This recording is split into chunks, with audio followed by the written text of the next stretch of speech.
কে দিয়েছে? আমার বন্ধুগণ, বিশ্ব নবী জনাব মুহাম্মদ রাসূলুল্লাহ সাল্লাল্লাহু আলাইহি ওয়াসাল্লাম মসজিদে নববীর ভিতরে বসে আছেন। এক বৃদ্ধা মহিলা মসজিদের মধ্যে প্রবেশ করলেন। হুজুর বৃদ্ধাকে দেখে দাঁড়ায় গেলেন, বিশ্ব নবী বুড়ি মেয়ে লোককে দেখে দাঁড়ায় গেলেন। আল্লাহর নবী বুড়িকে দেখে দাঁড়ালেন। বুড়ি যখন কাছে এলেন, আল্লাহর নবী নিজের গায়ের চাদর বুড়ির জন্য বিছায়া দিলেন। আল্লাহ তুমি সব কিচ্ছু জানো, হে আমার প্রভু তুমি আমাকে মাফ করে দাও। আমার আল্লাহ বলে, তারপরও যদি তোমাদেরকে আমি মাফ না করি, তারপরও বান্দা তোমরা আমার রহমতের দরজা থেকে ফিরে যাইও না। আমি তোমাদেরকে হুকুম দিচ্ছি, ওয়ালাউ আন্নাহুম ইয যালামু আনফুসাহুম জাউকা, বান্দারে যদি গুনাহ করে ফেলো, আমার রহমত থেকে মুখ ফিরিয়ে তুমি চলে যাইও না।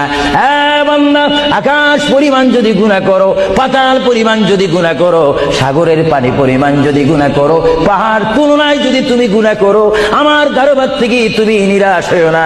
বান্দা, আমি তোমাকে একটি রাস্তা পাঠাই দিচ্ছি, একটি পথ তোমাকে আমি দেখাই দিচ্ছি। সেই পথটি কোন পথ তোমরা জানো? ওয়ালাউ আন্নাহুম ইয যালামু। কে দিয়েছে? আমার বন্ধুগণ, বিশ্ব নবী জনাব মুহাম্মদ রাসূলুল্লাহ সাল্লাল্লাহু আলাইহি ওয়াসাল্লাম মসজিদে নববীর ভিতরে বসে আছেন। এক বৃদ্ধা মহিলা মসজিদের মধ্যে প্রবেশ করলেন।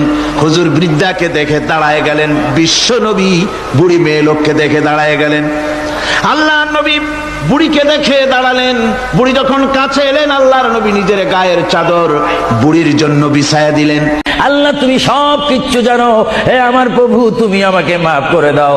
আমার আল্লাহ বলে, তারপরও যদি তোমাদেরকে আমি মাফ না করি, তারপরও বান্দা তোমরা আমার রহমতের দরজা থেকে ফিরে যাইও না। আমি তোমাদেরকে হুকুম দিচ্ছি, ওয়ালাউ আন্নাহুম ইয যালামু আনফুসাহুম জাউকা, বান্দারে যদি গুনাহ করে ফেলো, আমার রহমত থেকে মুখ ফিরিয়ে তুমি চলে যাইও না। বান্দা, আকাশ পরিমাণ যদি গুনাহ করো, পাতাল পরিমাণ যদি গুনাহ করো, সাগরের পানি পরিমাণ যদি গুনাহ করো, পাহাড় তুলনায় যদি তুমি গুনাহ করো, আমার দরবার থেকে তুমি নিরাশ হইও না। বান্দা, আমি তোমাকে একটি রাস্তা পাঠাই দিচ্ছি, একটি পথ তোমাকে আমি দেখাই দিচ্ছি। সেই পথটি কোন পথ তোমরা জানো? ওয়ালাউ আন্নাহুম ইয যালামু